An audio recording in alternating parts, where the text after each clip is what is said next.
Ito yung list ng rules ko dito sa bahay. You see below there may schedules para properly guided kayo.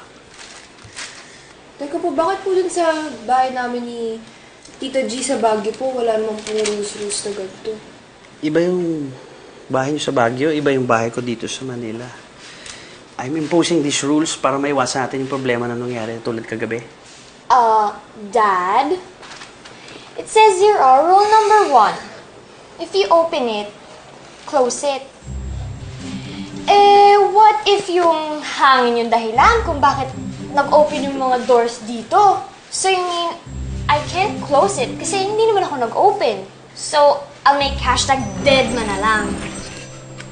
Well, in that case, close it. Eh di hindi na po siya rules. Kasi nga po, di ba? If you open it, close it. Eh di dapat po yung hangin din yung magsasara. There's an exception. Katulad ng sinabi ni Aya. Exemption to the rule din po ba yung number 5? Hero, no shouting inside the house. Paano po kung may sunog? So, parang ganito lang ba?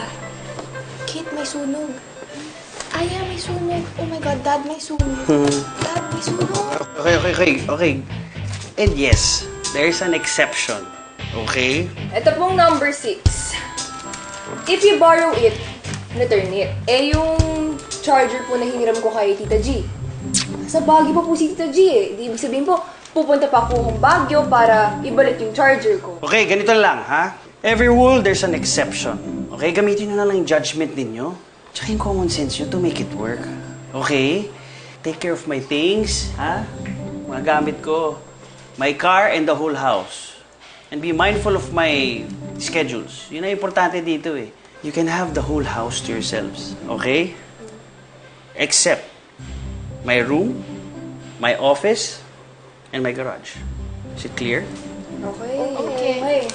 Okay.